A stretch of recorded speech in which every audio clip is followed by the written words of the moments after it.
जोंनि बे डुमब्रु थुलि बाजारखौ जोङो थांनाय डिसेम्बर फार्स्ट उइकनिफ्राय जोङो खुलिनाय जादोंमोन। दा बेवहाय जेरैबायदि बाजारा सोलिबोदों मोजाङैनो सोलिबोदों। दा बेनि गेजेरजों आरोबाव साबसिनै सोलिलांबावगोन होननानै आसा खालामनाय थादों। मानोना जोंनिया बेवहाय लामा जान बाहना मोजां जाबोगासिनो दङ आरो फैगौ जोंनि बे बाजारनि खाथियाव थानाय जि आइ फवालिनिफ्राय बारस'बोनाय ओरै फाथाबारि औगुरि ओरै नांगलभाङा ओरैहाय खयलामेला बिटिनि जानानै बे दालाङा हान्थिनाय जायो। दा बेखौबो फैगौ मार्च लास्ट नङाब्ला 4 तारिखसिमाव मुखुलि खालामनाय जागोन। दा बेखौनो बेयावहाय जोंनि बे बाजारखौ मदद होनो थाखाय बयबो एरियानि बा गोजान गोजान जायगानि दखानदारफोर बायलाय खालामग्रा बिथांमोनखौ बेवहाय हांख्रायनाय जादों। बयखौबो बे बाजाराव फैनानैहाय जे जोंनि जिनाखि बुस्थुफोर लाबोगोन आरो लांगोन बेफोरखौ खालामनो थाखाय लामानि जे उसुबिदा दंमोन बेखौ उसुबिदायै सानो नांला। मानोना लामाया जोंना क्लियार जाजोब्बाय।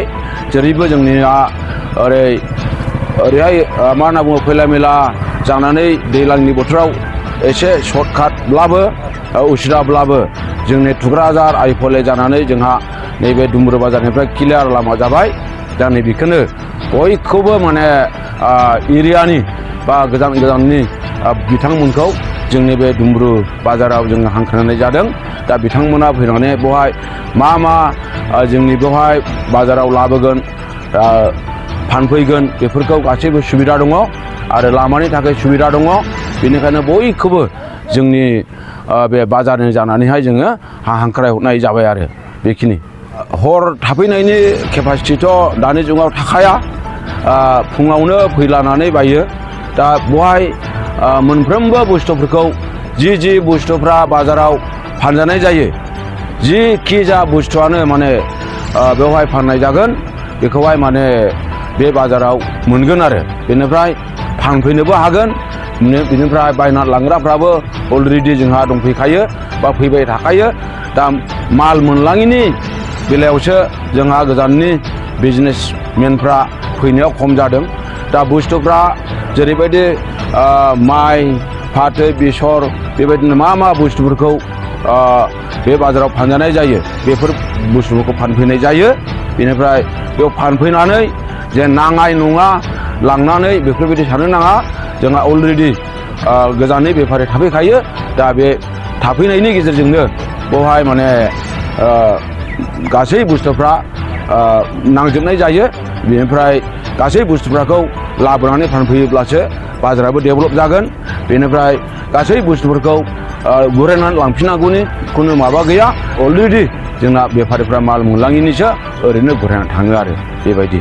बे डुमब्रु बाजारानो जाहैबाय चिरां डिस्ट्रिक्ट जोंनि बिसिडिसिया फाथाबारि गोग्लैयो। दा बेवहाय ओरै थुक्राझार आइफवालि जानानैहाय बेंटल जानानै एकदम मोजां जोंहा मा होनना बुङो परिबेस फैदों। लामा सामा कमप्लिट जाबाय। दा नैबेखौनो बे चिरां डिस्ट्रिक्टनि सिङाव थानाय जोंनि बे डुमब्रु बाजार मोजाङै जोङो सोलिगासिनो दङ।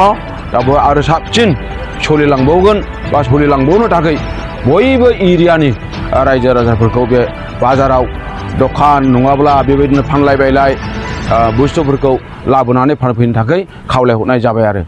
ओरैनो बाजारा माने सप्ता खनसेल' जायो। बुधबार दिन लानाय जादों। प्रत्येक बुधबाराव जायो आरो प्रत्येक बे बुधबार दिनानो जादों जाहैबाय मा जोंनि सप्तासेनि गेजेर दिन होननानै जोङो बे दिनखौ जों बासिना लादों। दा बे दिनाव फैनो थाखाय बा लाबोनो थाखाय बुस्थुफोरखौ फानफैनो थाखाय खावलायहरनाय जाबाय आरोखि।